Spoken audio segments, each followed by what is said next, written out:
Fala pessoal, aqui é o Guilherme e hoje eu vou mostrar para vocês em 3 passos como é que a gente pode criar um quadrado para redondo aqui no SolidWorks. Para isso, no canto superior esquerdo, a gente vem aqui e clicamos em Esboço 3D. Vamos inicialmente aqui criar uma linha de centro, a gente seleciona a origem, cresce ela na vertical aqui, apertamos ESC para sair, dimensão inteligente, vamos atribuir uma dimensão vertical, pode ser aqui de 800 milímetros. Beleza, agora vamos criar um círculo na base. Reparem que a gente está no plano XY, então a gente aperta a tecla Tab, ele vai para o plano YZ, mais uma vez a gente aperta Tab e ele vai para o plano ZX. Clicamos e soltamos, apertamos ESC para sair. Vamos definir totalmente esse círculo. A gente pode aplicar uma dimensão inteligente aqui. Vamos dizer que esse círculo aqui ele vai ter 150 milímetros, por exemplo. Para a gente definir totalmente esse círculo, a gente vai vir aqui na parte superior, linha de centro. Vamos criar uma linha de centro aqui na direção de Z, até a gente encostar no círculo aqui. Apertamos ESC para sair, apertamos Enter para repetir a ferramenta. A gente então clica na origem de volta e vamos levar essa linha até a extremidade do círculo novamente. E pronto, definimos o círculo. Agora a gente clica no círculo e a gente deixa ele como geometria de construção. Pronto. Ajeitamos a cota aqui, essa outra cota, beleza. Agora vamos para a parte de cima. A gente pode vir aqui na ferramenta de quadrado e a gente seleciona o retângulo central. A gente está no plano ZX e é exatamente esse plano que a gente quer desenhar. Então a gente clica aqui na parte de cima da linha e vamos girar esse quadrado aqui em cima. Beleza. Quadrado criado. Agora vamos aplicar uma medida aqui de 350 milímetros por 600 milímetros. E da mesma forma que a gente fez lá embaixo, a gente vai clicar sobre essa linha, segurar o Ctrl, clicar sobre todas as linhas aqui, ó, com o Ctrl segurado, e a gente vai atribuir como linhas de construção, beleza? Porque esse aqui é o nosso esboço de referência, é a primeira etapa do nosso processo. Beleza. O esboço está totalmente definido. A gente então concluiu a primeira etapa. Vamos sair do esboço. E agora que a gente concluiu a primeira etapa, vamos para a segunda, que é a criação dos esboços de recurso. Então a gente vai de volta aqui na parte superior e a gente vai entrar em outro esboço 3D, a gente vai criar outros esboços, isso é bem importante, não pode ser o mesmo. Então a gente vem aqui, a gente clica na ferramenta linha, e uma dica bem importante, sempre que a gente for fazer um quadrado para redondo, tá? A gente sempre vai fazer a dobra, porque o quadrado para redondo ele é bipartido, né? Então, pelo menos os que eu fiz são bipartidos. Então a gente vai sempre criar a dobra, o ponto de emenda na menor face, tá? Por quê? Porque isso aqui vai facilitar a dobra. Então, de preferência, eu sempre faço assim, talvez existam outras formas de fazer, mas eu recomendo que vocês façam assim. Então, no caso da menor aresta, a gente vai criar o ponto de emenda, beleza? Então, criamos o primeiro esboço de referência de recurso, a gente vem aqui, ó, no canto direito superior, a gente clica para sair. A gente vai criar outro esboço agora, esboço 3D.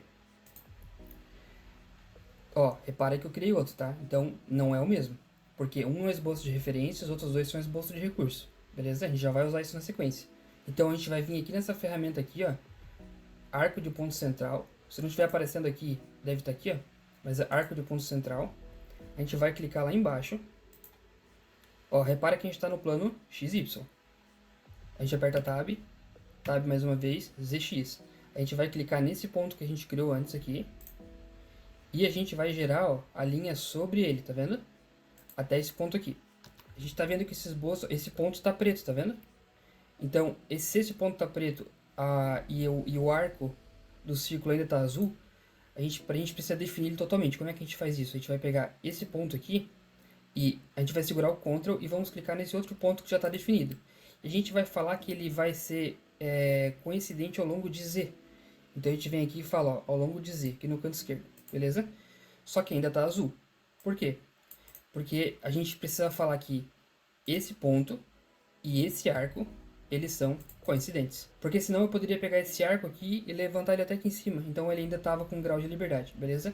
Então é assim que a gente define totalmente um meio círculo. Beleza, concluímos então, a gente tem o primeiro esboço de recurso e o segundo esboço de recurso. A gente vem aqui na setinha para sair no canto superior direito, saímos, E agora a gente vai para a terceira e última etapa. A gente vai vir aqui em recursos, chapa metálica, dobra com loft.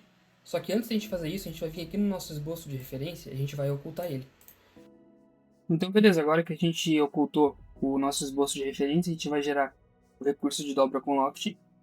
Aqui a gente deixa marcado como dobrado, porque ele é feito numa dobradeira.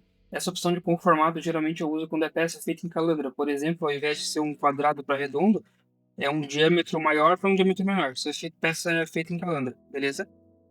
Então a gente precisa selecionar agora os nossos dois esboços de recurso. A gente pode clicar aqui no primeiro ponto do esboço 1 e clicamos no primeiro ponto do esboço 2. Observa que ele vai gerar em X aqui. Isso aqui é um problema. Então, para resolver isso aqui, a gente pode desmarcar esse primeiro ponto e marcar o segundo. Ou inverte, tá? Tem que ir, às vezes, testando algumas opções até ele conseguir gerar. Beleza. Aí aqui, ó, a gente consegue ver o seguinte. A espessura da chapa está crescendo para fora. Só que eu gosto que ela cresça para dentro. Por quê? Porque depois eu uso essa linha de referência para fazer um flange. Porque eu vou precisar de um flange aqui, provavelmente, ou alguma outra coisa aqui para poder fixar essa peça. Então aqui em cima vai um flange quadrado e aqui embaixo vai um flange redondo. O problema é que a hora que eu jogo essa chapa para dentro aqui, ó, vamos vir aqui na lateral esquerda, vamos colocar aqui inverter a direção. Ó, ele vai crescer para dentro. Agora eu vou dar um OK e ele vai dar um erro. Ó, o loft falhou. Considere espessuras menores. Aí vamos observar aqui e entender. Isso, eu, por muitas vezes, eu deixei de usar esse recurso porque dava erro e eu não sabia contornar.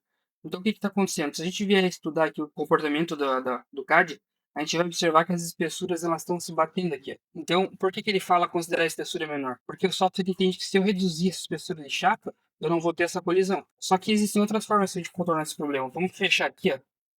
E vamos vir aqui no esboço de recurso aqui, no primeiro deles. E aqui no esboço de recurso a gente vai adicionar um raio nesse vértice e nesse vértice aqui.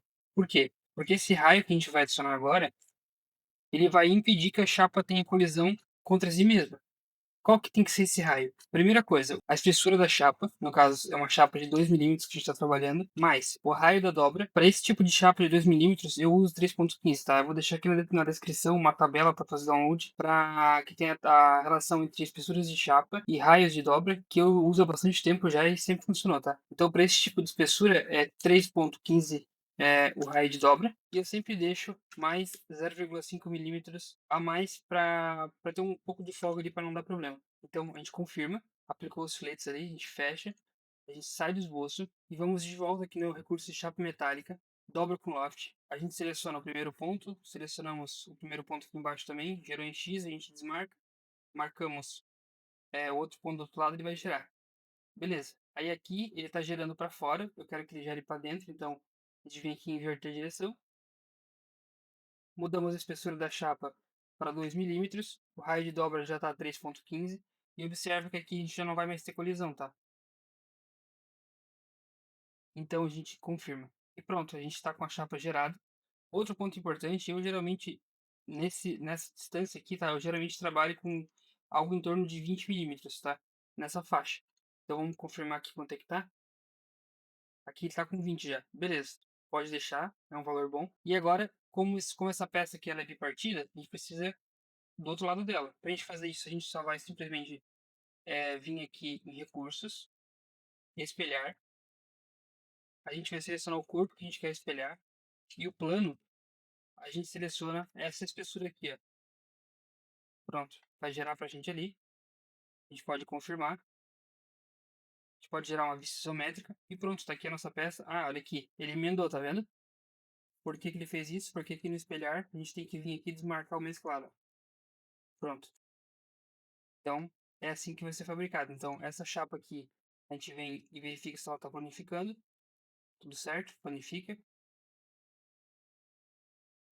E é isso, agora com esse modelo aqui a gente consegue direto para aqui, clica duas vezes no Sketch 3D, a gente consegue vir aqui mudar para 1000, esse aqui para 700 milímetros, ele vai reconstruir sem dar problema nenhum.